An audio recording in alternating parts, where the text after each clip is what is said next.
All right. Good afternoon, everyone. I am here. I have the pleasure to be here with my friend Andrew to talk about a very concrete use case of artificial intelligence in production, which is sort of AI cinematography. And I'm very excited because actually you're the one that I think thinks the most about this stuff and in the most sophisticated manner. So I think this is going to be a great conversation. Tell us a little bit about how you're how you're thinking about AI in your day-to-day work as a on set, and how you're thinking about what you wish you could do and the opportunities that you see in it, the dangers that you see in it. I think that we talk about AI all the time because it offers the efficiencies that, especially in the film and commercial world, are the things that keep people up at night. It's such a risk-averse business, for better or for worse. You know, on the film side, any big movie is just trying to avoid losing their skirt. And on the commercial side, you want to avoid upsetting people. So it's sort of like the whole purpose of every filmed endeavor is to avoid creating a problem. Mm-hmm. And I think that AI has the opportunity to kind of create the excitement and the novelty that why we're in this business to begin with. Mm-hmm. So I think that at the outset, when people hear AI for the uninitiated, I think people get anxious and people get concerned and afraid that it's going to take their jobs away. There's going to be an AI editor, and that suddenly there won't be room for humans in the process. And I think there's an opportunity, and maybe especially in this vertical of kind of media entertainment, where we can model efficient uses of AI that require humans' involvement. Like it's really, you've always said, we've had this conversation before, that it's a coprocessing tool. Mm-hmm. And I love that because that's really what I see. So whether that's making a color correction process, so much of the color correction that we do, you might spend a week just getting it to a nominal level, and then you can start getting artistic and figure out how you want to do. So now you've spent 3 weeks color correcting a project, and a week and a half of that is either with you sitting in the room or you on the clock, somebody on the clock, just getting everything to a nominal level. So then you can start making artistic choices, dark and bright and color. So using a neural network, you could figure out how to just kind of get everything even and then start again. Yeah. And then you've taken ego out of it and all the other stuff that just wastes time. So how often do you work and you tell yourself, well, geez, I'd love to automate this stuff? Like, I mean, getting the color correction to a nominal level, I'm not assuming is something really fun or something someone like you really looks forward to. I mean, you really want to be applying your creativity to it. I think there's a lot of resistance in the business because I think that the industry is in such transition right now. Mm-hmm. I think that people are concerned about who's telling stories and why and where that gets sold and is it in theaters or not. So I think right now everyone's sort of on hold with something that's as far out there as people think AI is. People don't realize how kind of easy it is to employ. Mm-hmm. Like other speakers have described, like it's a tool that's employable now. So let's look at opportunities, right? So these are the sort of very roughly the 3 pain points of the industry right now. You have development risk, so risk decisions are being made with very little data about what the risk is, right? So it's based on comps and like what's worked before. That's right.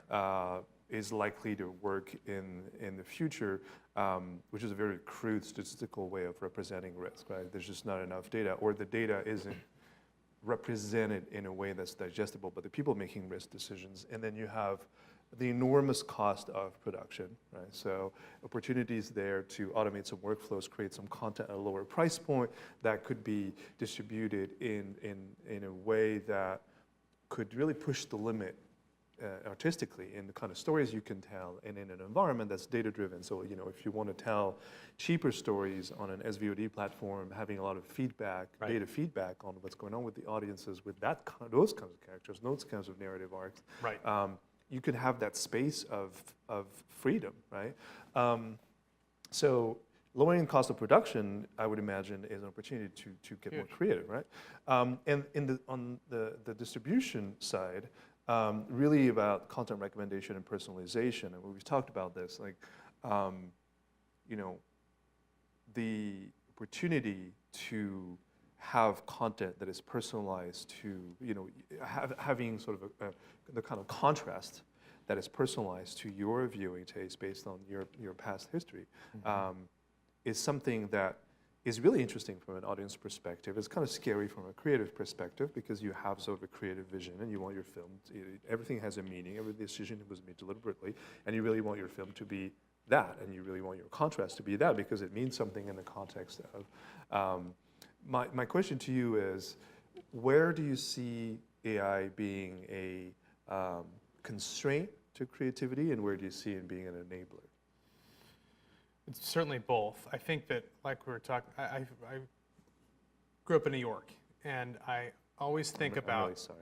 I always think about where technology and Hollywood connect. Reminds me of the New York and Los Angeles attitudes about the film business. There's sort of like this understood, established rivalry, and I think that we know in the film business that we need better information, and we know from the tech side of things that what we're doing is measurable. And those two things are slowly coming together. It becomes obvious, and it's sort of inexcusable to not be measuring the data that you have. And I think that historically what's happened, particularly with the film business, advertising less so, although not less relevant, you've had a group of people that have been deriving their metrics from intuition. And it's been an intuition-based industry.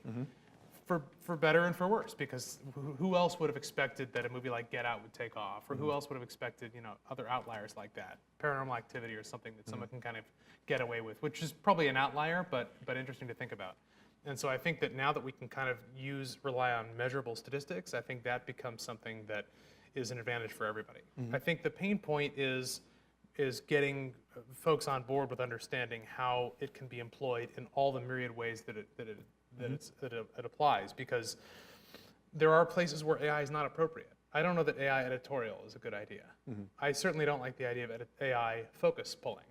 Like, there's a lot of places where AI is just not appropriate. It might offer some efficiency, and I think that there's another kind of third thing that people don't talk about that often, which is that there is a kind of another, if there's a caste system of high quality content, user-generated content, there's kind of like a middle level of content, which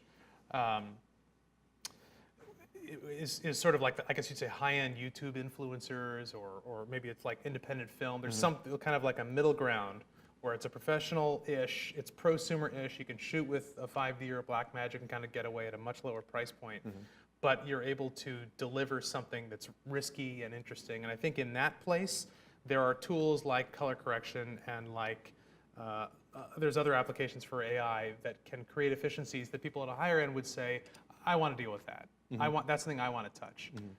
Especially when you talk about the convergence of cinema and gaming and the way that kind of using game engine driven technology, you're able to apply AI efficiencies that on a film set, J.J. Abrams isn't going to want to do that. He's like, that's why I'm a director.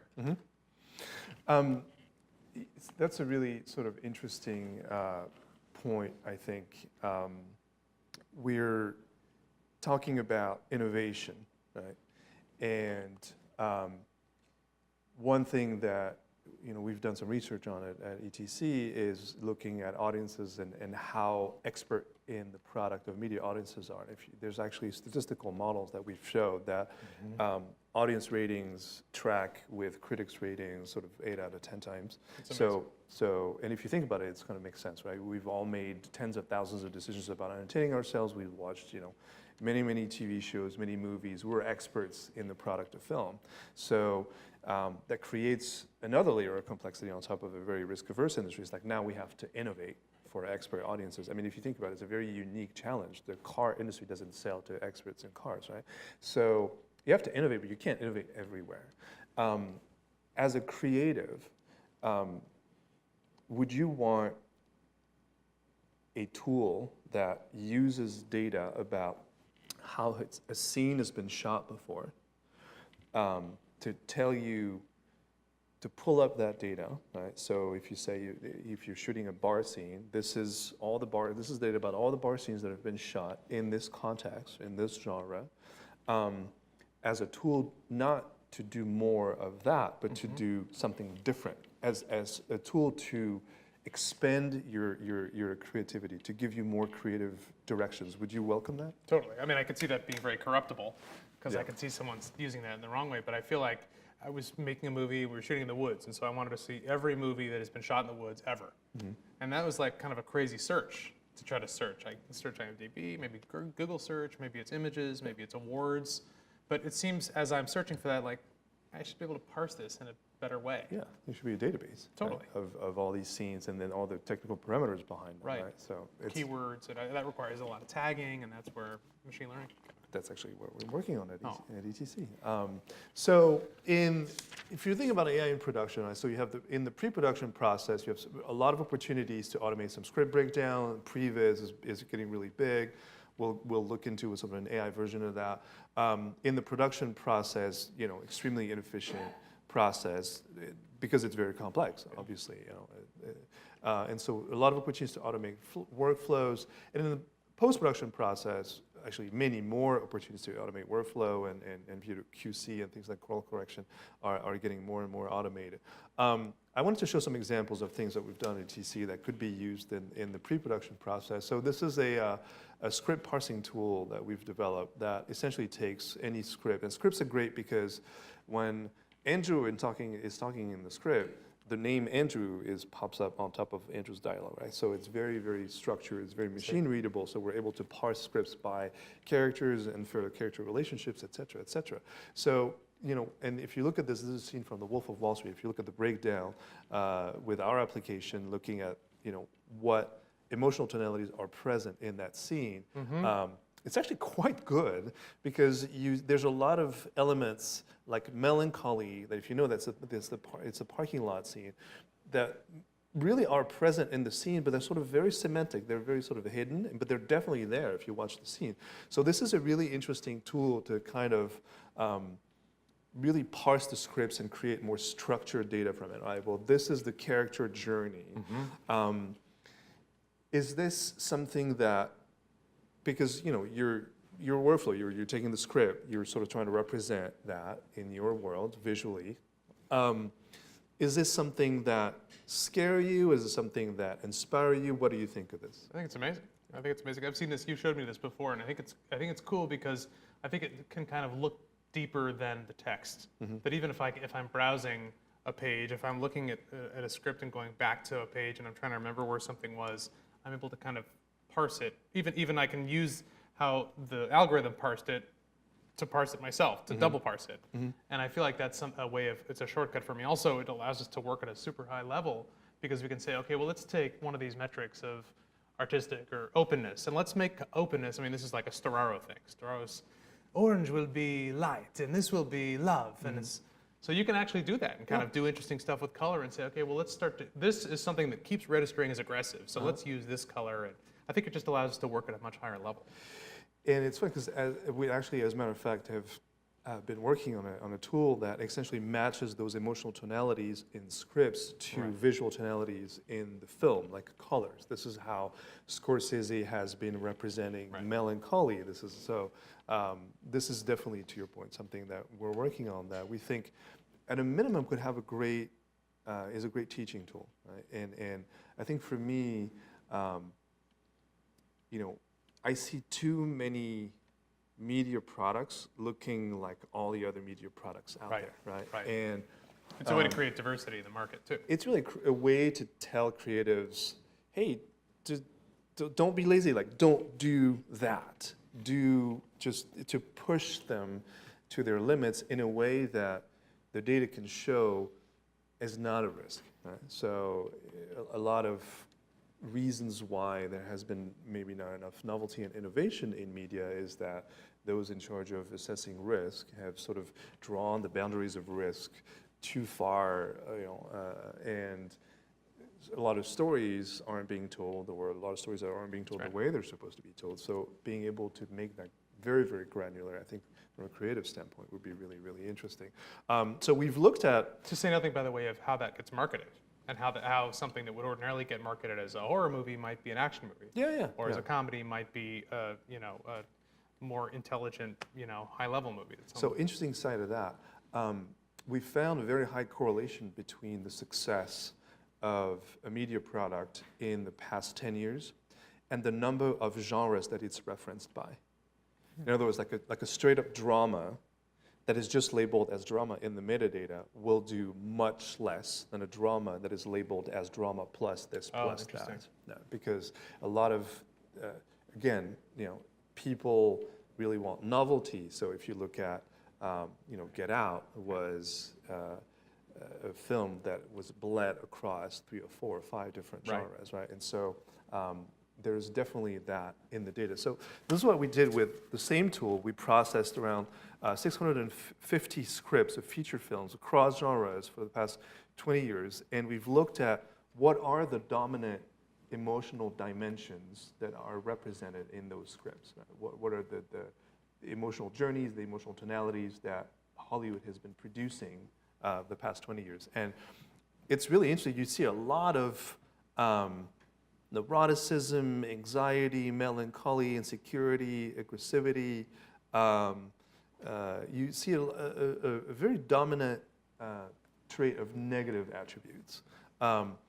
If you look at the least represented emotional journeys, you see a lot of really positive ones, like happy and dutiful and humble and social skills, conscientious, organized, et cetera, et cetera. It seems that nutcase characters, have been a sort of a priority for writers in Hollywood. What is that? I wonder if have you done a feel? correlation with like television with reality shows? No, but we've feel like there done would probably be a correlations with box office returns. Yeah. And if you correlate those traits with box office returns, you very quickly see that a lot of these negative traits actually don't really have that high of a ROI. So the high ROI characters are those who are impulsive, that have sexual focus, liberal, anxious, cautious, but also open, active, and persuasive. The ones that have the lowest ROI are type A, neurotic, stressed out, melancholy, insecure, artistic, that are some of the dominant traits of all the films that have been written in the past 20 years. So there's definitely sort of a disconnect here between maybe the writers and the writing community and the audiences. I mean, I think it goes back to how decisions get made at a studio level. And I think that in general, everyone would say they want movies that are upbeat, and everyone wants to find movies that are going to be successful, and movies that kind of speak to whatever the mission is of whoever the leadership is. But at the end of the day, I might be a sci-fi guy, and so I'm gonna be as excited about sci-fi as anything else, and not be able to identify something that might be really valuable but isn't within a genre of what I like, what I'm interested in. So going back to cinematography, so I found this paper, really interesting paper, 2007. Mark Rydell, that used to be at USC, and David Elson at Columbia University, created a tool, or at least prototyped a tool that essentially used some level of machine learning to automate pre-visualization. Right. And so I thought that was a really interesting. We're using previs more and more, and you mentioned that in your previous talk that now previous element is so good that they're being shot straight into the film. What I wanted to ask you is, how much of your time is spent on sort of repetitive tasks and sort of bringing the technical stuff up to baseline versus thinking about how to make it differently or creative, or how to feed the story with it? Well, how much is sort of repetitive tasks that you could automate and spend having more time being creative, and how much creativity is involved? Like, what's the breakdown? I wouldn't say there's a lot of time spent with something that's repetitive, but I think to your earlier point about how do we feel about something, there've been on every movie I have ever done, we've always looked at references, and there's been something that we loved, something that we didn't want to do as I'm sitting there with the director. And there might be a scene from Batman that was an amazing moment where something happens in the middle of the street, and we liked the way that I felt at that thing. And so then you kind of figure out, okay, let me take this apart and try to understand how that works. And if he hadn't seen Batman, or if I hadn't seen Batman, or if there's have to be another million examples of how that was even more appropriate for my specific instance, that I think if you're able to connect movement or composition or framing or whatever else, color, with a given purpose, and you already know that purpose because you've already broken it down in the script, or you know it because you wrote it, then I think making that connection is amazing. Yeah. There's a product that's similar to this, that a friend of mine, Adam Myhill, designed. He's based in Montreal. He now works for Unity, and the product's called Cinematography, and it's similar in the sense that it's basically a way of taking, it's a procedural camera, and it's a way of taking in cutscenes of a video game how you can create. It's almost like an Instagram filter for coverage. And you can say, I want to do X, and so you already have the CG scene built out for the cutscene in a video game, and so it starts with a close-up, and then it pops out wide and has a crane move and a crazy dolly thing, and and it just gives you 4 different options. Do you like this one, or this one, or this one? That's crazy. And I think in that middle level of kind of like content that is prosumer, that isn't, that isn't a Star Wars movie, but isn't a YouTuber, I think there's some value to that, to being able to tell stories in that way. But I think at the top level, we can take that, and it allows us to work at a higher level of nuance. I mean, that's what's interesting to me. Well, this is cool, because this is actually generating previs straight from the script, right? And I think that's why that's taking it to a whole new level. That's 10 years old. But your point, I think, it's something that I'm really fascinated with, right? It's where is that space of experimentation? Right. Not UGC experiment, like some production value experimentation. I mean, and we talked to Gib Silva, like the neuroscientist. Are we telling stories across the full probability distribution of human stories? Or are we just bogged down in this narrow spectrum of narrative, of characters that we've been telling over and over and over again, that we've described over and over again? Is there a much wider field of creative opportunity to tell radically new stories with radically different characters across the human condition, right? Totally. And so I think you and I agree on this. It's like there's definitely the wrong way to do AI in production and the right way to do AI in production. I think the right way to do AI in production is to really do it to empower creatives, to push them. And it's, in a way, you're developing a tool, and the value proposition for creatives is you're developing a tool to make you more creative. It's not going to replace you. It's not going to take, you're still the one making, it's not going to make decisions for you. Right. It's really going to direct you towards areas of opportunities that you may not have considered before. Also, I mean, just looking at from the 30,000-foot view, there are not going to be $500 million movies forever. That's, the value proposition of that is not sensible. Yeah. And so I think as we have to start looking at better efficiencies to be able to tell stories at a higher level, like we don't want that to mean that suddenly we lose out on quality, or suddenly we lose out on being able to tell stories that are appropriate, in a segmented way. And now with SVOD, you can really push the limit on stories in a very data-driven environment and control environment where you can really see who's tuning out, who's staying, et cetera, and you have a very data-rich environment to really understand that cognitive relationship between audiences and content. Let me ask you, as a creative, that's my last question, as a creative, how much do you want to know about what audiences like? Well, I get a little bit mixed up because I think that I shoot a lot.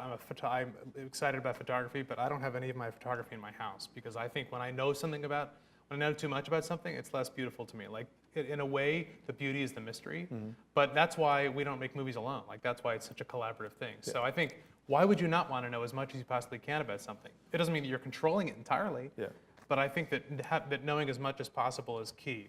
I also think that the flip side of that is from an executive standpoint, there is a lot of anxiety about technology, just period. Yeah. So I think that the key is getting over the hump of the anxiety or the shame or the concern about not knowing enough or not being able to speak about it intelligently that I think gets in the way of something really valuable like this getting implemented. Okay, thank you very much. Thank you.